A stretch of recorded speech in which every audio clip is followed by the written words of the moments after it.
Morning. Morning at last. Not just any morning, but the one I'd been waiting for, that we had all been waiting for. It had been 18 months. That's 547 days, give or take, alone at the bottom of this giant fish tank in the middle of nowhere. Just me, my cot, dehydrated food, and 18 million gallons of water around me. Sure, I had some books too, but with barely anything else to do, I blasted through them in 5 months. Give or take. I begged the guys up top to send some more, but that would alter the accuracy of the experiment, they told me. Imagine a year and a half of your life spent on your own with no day or night, in a room the size of a garage, with as much to do as a doctor's waiting room, living on packets of tasteless powder. I shouldn't complain. I did sign up for this. I knew what I was getting myself into. Mars, the first manned mission. A political gambit for made-up points on the world theater. The people in the office didn't really care about going there, but I did. The researchers keeping an eye on me did.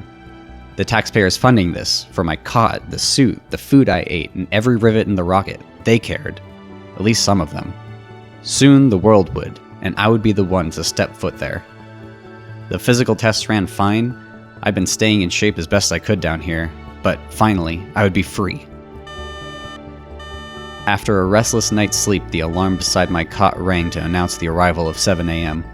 Without thinking, I instinctively smashed the button on top to silence it before my senses roused and a smile gripped my face as I realized that it was the day I could surface and leave. I could see the sun, my family, taste the fresh air, actual, real air, not just this stuffy mix they pumped in here. I was looking forward to going out with all the researchers for the steak I'd been promised, but most of all, just going home and being done with this. I rolled myself out of the cot and took one last look at the instruments and controls, the readings on the devices, and I drew myself a shower. The whole time I stood beneath the splashing water from the hose, all I could think about was freedom and wondered about all the things I'd missed, about how the world had changed in my stasis. There was no television down here, no phone, no news about the outside world. I hadn't even been in contact with the researchers, but they watched me around the clock with fervent voyeurism. I'd normally have breakfast after the shower, but I decided I'd skip that today. I could wait the extra time for some coffee and donuts surface-side.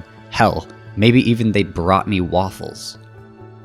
It was all due to come to an end at exactly 8, so I packed what few clothes and belongings I had and waited with my eyes fixed on the monitor panel, unmoving, counting down every second as though it was my last. The digital clock on top of the console ticked away, and my heart jumped as it flicked to 8. I stood and grinned from ear to ear, awaiting the research team's broadcast, eager to hear the results once I'd removed myself from this votive prison. The screen remained blank, and I waited. The minute the clock changed, there was still nothing. Thinking I could have been wrong about the day, I checked the console, but that wasn't it. During my isolation here, I had nothing but time to kill, but now I was allowed it back, and I wanted to claw away at every second I could. Still, I stared at the monitor, wishing, daring it to do something. I began to reason with myself that there might not be a message, that the room would just be lifted out of the tank and the steel bridge would extend with their smiling faces on the other side. 8:10, and yet I waited. My impatience grew, and I arched my head to peer through the tiny window to look for any activity above the water, but there was no angle to see a clear view. Tapping away at the console, I sent a message to the team, asking where they were. It was designed for relaying my tasks and experiment data. I couldn't get a reply, but at least they would be able to know I was still down here, waiting for them.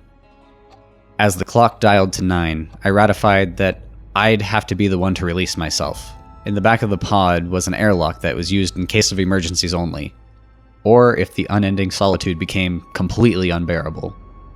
Doing so would bring a premature end to the experiment and my expulsion from the project, but now I'd had enough of waiting. Kept in a storage locker was a spacesuit, suitable for short-term submersion and packed with an oxygen tank. It was a spare, but it was the real deal. Piece by piece, I suited up from the boots right up to the helmet, tightened the gloves, and checked every built-in system before sealing the door behind me. I smashed the glass on the emergency release and pulled the red lever. With a hiss, The air left the room and cold water began to fill this claustrophobic chamber from my feet up. As it reached past my head, I started to feel the pressure change, with the height of 18 million gallons pressing down on me in my suit until finally, the chamber door opened to the world outside. I gripped the edge of the doorway and pulled myself into the water, instinctively looking up. Floating to the surface, I felt a mixture of jubilation and trepidation. My mind was flicking between freedom and reasons why they might have left me down there. My head crested through the water's surface and it drained off my visor to reveal the innards of the laboratory I had been stationed in. I pulled myself up out of the water and removed my helmet, placing it on the water's edge. The concrete body of the lab wasn't bathed in a cool white light as it had been before from the long halogen lamps, nor did its machines and computers chitter and bleep away. The quiet murmur of scientists had fallen to a deafening silence. The ghoulish, carmine glow of the emergency lighting washed over the entirety of the cold structure with a dim indifference. It felt like the inside of an artificial womb, like I had just emerged from my egg after a long period of incubation only to awaken to this. A bemused panic set in and I found myself almost humbled by the scale of the place in its hollow silence. With painfully slow steps, I wandered through the lurid darkness, up a flight of steel steps to the observation platform where the majority of the machinery had been housed, the command center of this experiment. Normally, it would be a buzz with scuttering researchers entering data and observing my every move. Now, I found nothing. Some of the metal structures had corroded since I'd last seen them. Brown flecks lifted up from the surface of tables and rails, exposing their hollow innards. The screens were all completely dark, and piles of notes scrawled on clipboards lay across the floor, browning and curling at their edges. I noticed something else as I looked down. Brown stains sunk into the floor. As I scanned around, I saw more and more of them, little drops leading away and big splashes across the walls and machines with a dark brown rusted hue. I looked up to see where it might have come from, only to see the ceilings crumbled away, partially missing in areas. In the darkness, I hadn't thought to look up, although there was no sunlight, no moon, and nothing at all beyond it. Squinting through the tepid light into the void beyond, I could make out a roof far beyond that curved and spanned what I assumed to be the entirety of the complex given its distance and size. My fears grew further as I began to fear the worst. Those stains weren't simply drops of rusty water dripping from the beams above. It was blood. I followed the trails from the control center further into the laboratory, down hallways and into the refectory. Cutlery, plates, even food still lay out on the tables there. Flasks and lunchboxes sat on the tables and coats still hung on their seats, some splattered with those same rusty red splotches. The food had long since decayed and shriveled into indistinguishable clumps, save for some artificial items that had been packed with preservatives. The steak dinner I'd been promised didn't seem to be so appetizing anymore. Wandering through from aisle to aisle, I recognized the artifacts of some of the colleagues I had worked with previously, and my mind wandered to memories of them. For a second, I stood and looked around, remembering the life that had bustled through here every lunch hour. My mind began to play tricks on me, playing with my fears that I wasn't alone here, and I tried to soothe myself by humming a tune quietly as my footsteps echoed through the decaying body of the lab. I made my way in further, past offices with shriveled up plants and shattered windows, overturned tables, and more shadowed splatters against the floor and walls. I tried to piece together what happened, someone turning over the table to hide behind it, but blood marks proved it was no use. There weren't any bullet holes in the table, nor in the wall, and no real signs of any struggle. Whoever this office belonged to didn't put up much of a fight. I made my way past the sample processing rooms, sterile areas for researching articles brought back from Mars to be processed and studied. I stared through the smashed safety glass, at the tables and equipment, electron mass spectrometers, centrifuges, scales, and all sorts of things I wasn't paid enough to know how to use. Far in the back, I could see a large sample sitting beneath the lamps that had long since burned out. A large, gnarled, oval rock with a deep auburn hue. I couldn't take my eyes off it. It seemed deeply familiar somehow. It stirred feelings of cold quiet within me. of a peaceful place under the stars. I looked up again, through the smashed ceiling, but no stars shone for me. At last, I snapped myself back into my senses and pressed on, finding the security booth at the entrance. The doors to the compound had been smashed off their hinges, leaving the tiled entrance fully open to the elements. Leaves and dirt had made their way inside, among a large pool of splattered blood. But the shell constructed around the desiccated remains of the lab cut the wind from blowing anything else in. It was like a time capsule, a memento mori for the aftermath of whatever happened here. There were bullet holes around the entrance and shell casings still scattered across the ground. I noticed a pistol behind the security booth sitting on the ground surrounded by more marks. It wasn't enough firepower to stop whatever had happened here. Trembling, I took my first step outside of the complex in a year and a half to find the world hadn't changed as I'd expected. The metal cover over the complex I'd seen through the roof spanned the entire complex, trapping in a few cars that now began to corrode as they died along with this place. I made my way around entirely, wishing I hadn't skipped breakfast as my stomach growled. I didn't feel like eating anymore, but my body still hungered for real food. As I completed my circuit around the dome, I found no exit, no way to climb out, nothing that would let me cut through it. There were chemicals in the lab, but I didn't have the know-how to craft thermite or stitch together a makeshift electronic saw. And I didn't have the strength left in me to dig out of here either. I was trapped. Why was I even left alive in this place if everything else was dead? What purpose could my sole survival have? What had happened to the people there? And why the dome? With nothing else to do, I strode back inside. I collected one of the pistols from the security station and checked the magazine for ammunition, ready to load a bullet into my skull before having to isolate myself all over again. 18 months was enough for me, and now in this haunting catacomb in its hellish haze, I could take no more of this intolerable solitude. As I slid the magazine out, I saw it was empty.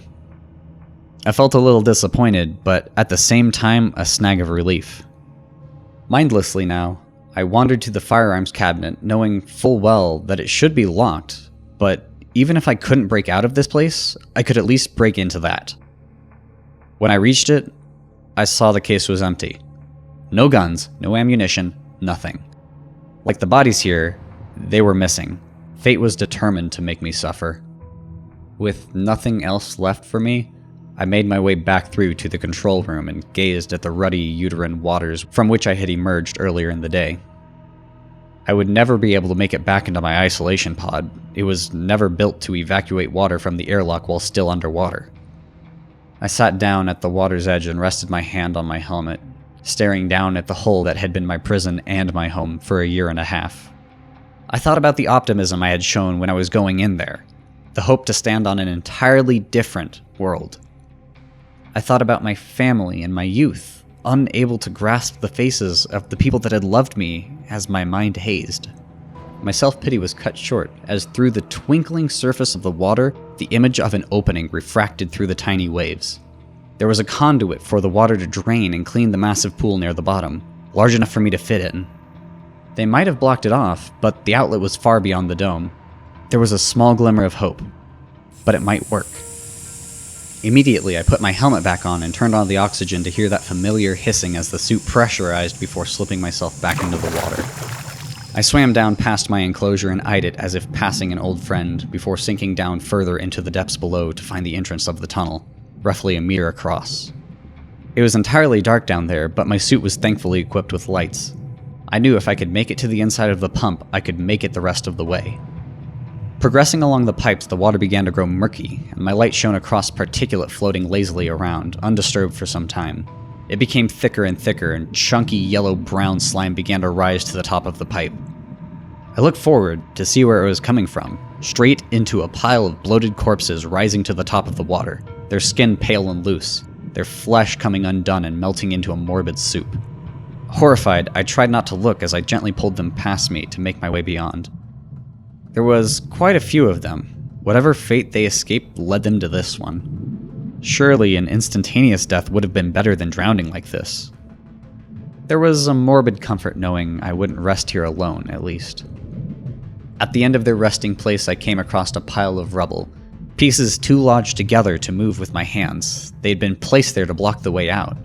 They really wanted this place sealed up. My frustration and panic reached a peak now, and I started to hyperventilate, thrashing around in the water and trying to toss back each rock. I didn't know how far it went back, and the movement disturbed the bodies and dislodged their flesh, marring my vision. Tears streamed down my face as I cried out beneath the water, giving up and staring at the rocks through a cloud of saturated flesh and blood.